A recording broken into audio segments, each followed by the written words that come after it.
The National Academy of Mobile Electronics is proud to present a series of training videos for the consumer electronics industry. Each video focuses on a specific area of training with information that has been compiled and painstakingly applied over several years. These videos will make a great addition to your video training library, and if you're just getting started, they will save you hundreds of hours of head scratching. So sit back, take notes, and enjoy. Here's Mike Bro. Hello, I'm Mike Bro. Welcome to the National Academy of Mobile Electronics. NAME has been providing quality training videos to the mobile electronics industry for over 2 years now. And now, NAME is offering training and instructional videos for the do-it-yourselfer. Each video covers key points discussing the fundamentals of mobile electronics installation. You'll receive easy-to-follow, step-by-step instruction from the same company that trains professional installers around the world.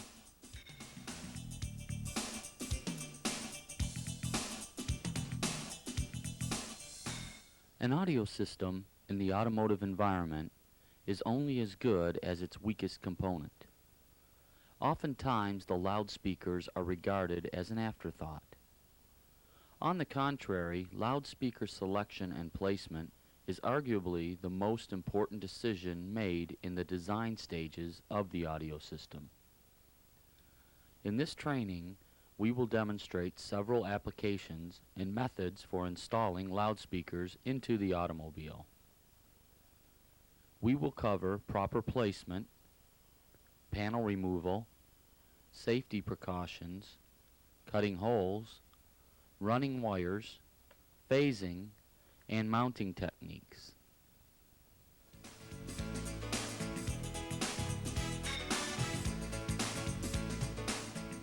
We begin by determining placement of the loudspeaker into the automobile. Typically, automotive loudspeakers are installed into predetermined locations by the automobile manufacturer. Dash and door speakers are the most popular choice for front locations, while loading into a rear package tray or rear deck is the most popular for rear placement. Speaker sizes typically used in the top of a dashboard are smaller than that found in doors and rear decks.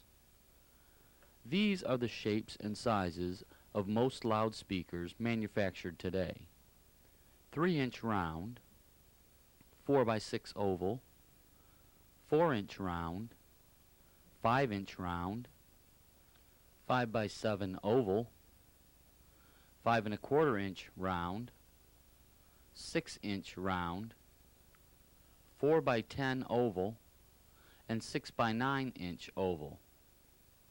Other larger sizes are available but are typically found in low-frequency sub-bass applications.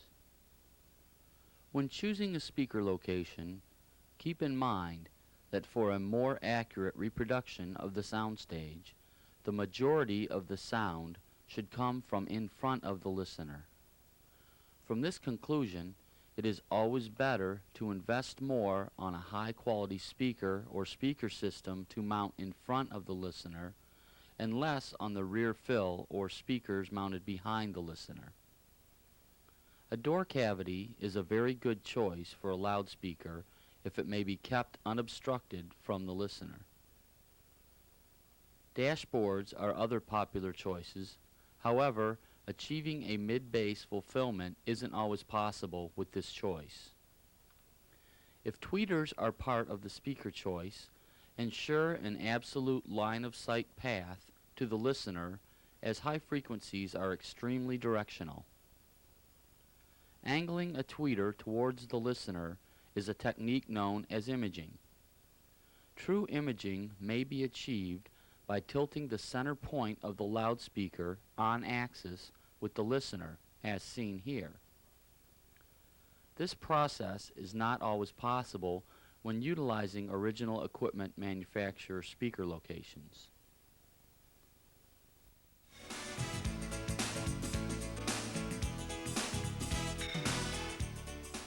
We will now demonstrate the proper removal techniques for removing a door panel. 1. to install a pair of loudspeakers into the existing locations, and the other to check behind the panel to ensure fit and placement. Begin by removing all visible screws from the front of the panel and all trim rings and moldings. Next, remove the window crank. Some window cranks may be removed by popping a cover off and removing a screw. Others must have a spring clip removed from behind the crank, then pull the crank off. Next, pry the panel off one clip at a time by using a panel popper or large screwdriver, keeping it as close to the clip as possible. Once all clips are extracted, many door panels must be maneuvered to remove door lock mechanisms or simply lifted up to clear the door lock plungers.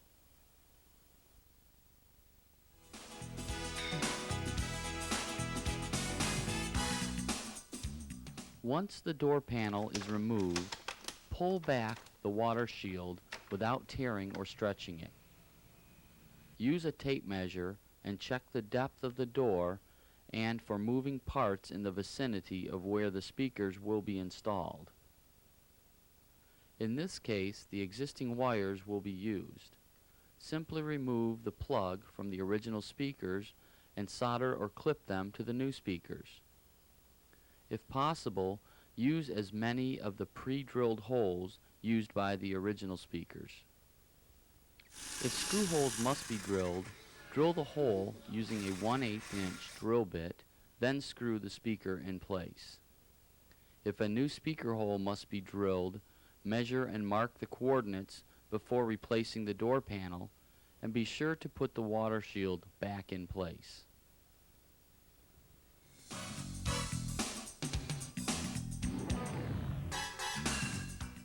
We will now cover several techniques for cutting holes in which to install the speakers. Before replacing the door panel, check for bolts and harnesses in the area where the holes will be cut. Reinstall the door panel and mark the measurements onto the door panel which were predetermined earlier. Mark the center of a hole with a marker. The first example we will demonstrate will be with a hole saw. Here are a few tips when cutting a hole using a hole saw. Begin by drilling a pilot hole using the same size hole as that of the pilot bit on the hole saw. If you are drilling into loop carpet, heat the end of the drill bit tip, then press it into the carpet. Turn it slowly. This will avoid running the carpet.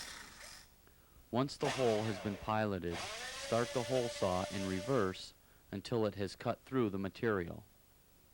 Next, put the drill into forward and proceed. Brace firmly with your body and keep good balance on the entire blade when cutting.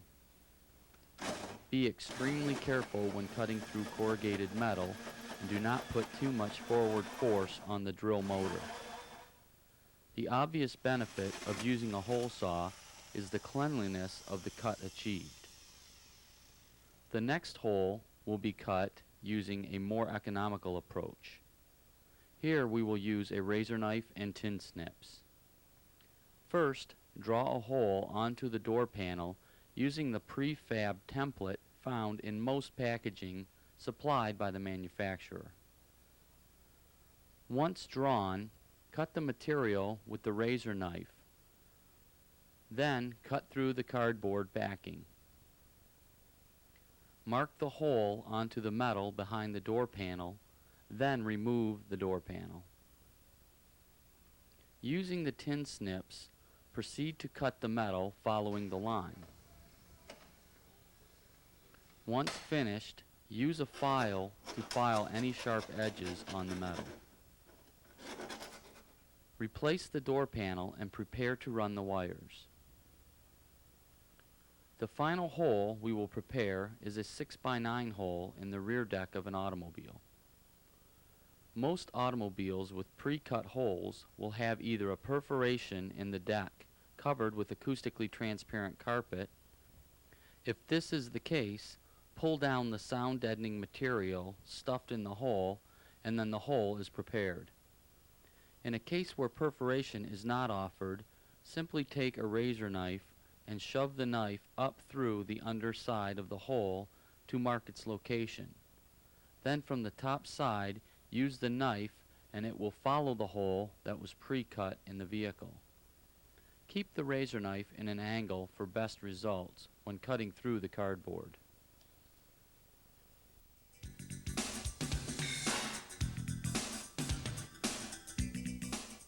Running wires is every bit as important a task during the speaker installation as any. The runs must be inconspicuous and well planned. Typically, most speakers will come with enough wire to make the necessary runs, whether it be in the front or rear of the vehicle. Wires will usually come prepared with the terminals already attached as seen here. There is a large terminal and a small terminal for each speaker. This is done for a very important reason. This will be discussed during the phasing section. As a rule, manufacturers will supply color-coded speaker wire with two different colors to make determining the right and left sides possible after wire runs have been made. As a rule of thumb, green and gray wires are widely used. Green will typically be run to the left or driver's side speaker, and gray to the right side speaker. When running speaker wires through a door jamb with an existing rubber boot, simply pull the boot away from the door and the jamb, then feed the wire into the boot and into the door. Always be sure that the wire is run in front of the window track. Also, avoid other moving parts in the door, such as rollers and gears. When running wires through a jamb that has no boots, drill a hole into the jamb and one into the door. The one in the doors will be about 2 inches lower than the one in the jambs. This will keep the wire from folding in half into the vehicle and eventually breaking. It is also a good idea to slide a piece of vinyl tubing over the wire for added protection and place rubber grommets in the holes to complete the professional touch. Treat the paint before adding the grommets to keep rust from setting in and staining the door jamb. The final speaker run that we will demonstrate will be to the rear of the vehicle. To do so, simply run both wires down one side below the running board. For a clean run to the trunk, the rear seat may be removed. Most seats may be removed by simply pushing down, then back on the seat, and lifting up to remove. Proceed to run the wires around the upper seat and into the trunk. Make certain that when reinstalling the running board screws, you don't penetrate the speaker wire, thus shorting it to ground.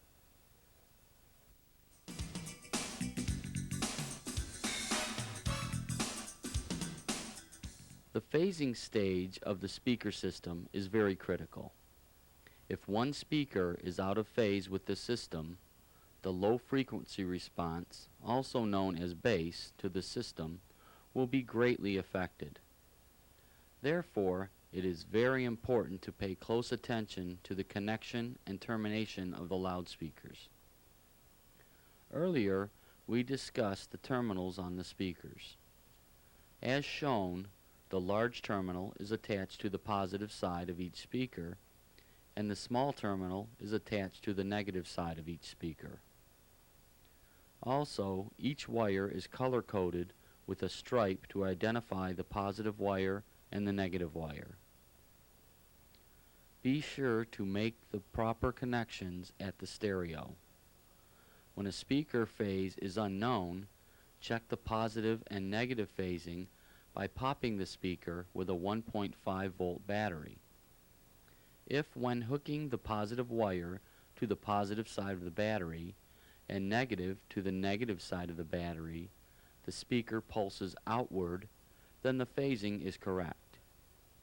When two speakers are acoustically out of phase with each other, one speaker is pushing the sound wave while the other is pulling it, thus causing cancellation of low frequencies and lackluster bass response results.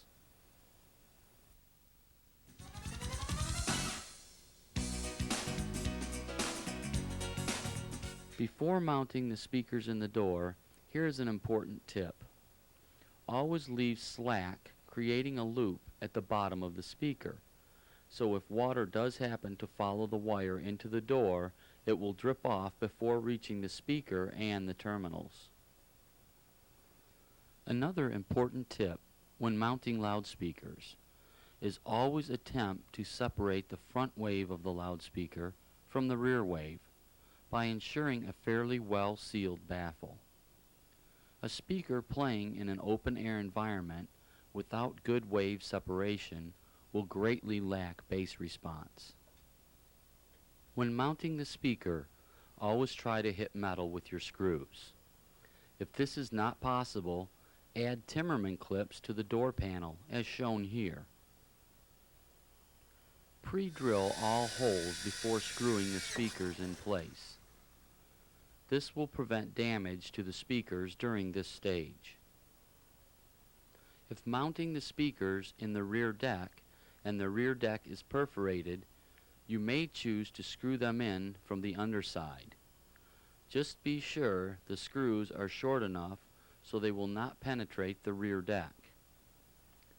If you are sandwiching the 6x9 speakers, simply press the grills with bolts into the holes and install the speakers up from the underside and screw on the nuts. Be sure to tie the wires up out of the way once the speakers are installed. On behalf of the staff here at NAME, I would like to thank you again for your support. I'm Mike Bro. Goodbye for now.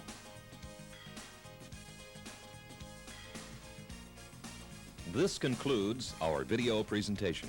For suggestions for new videos or the release of other training videos, call NAME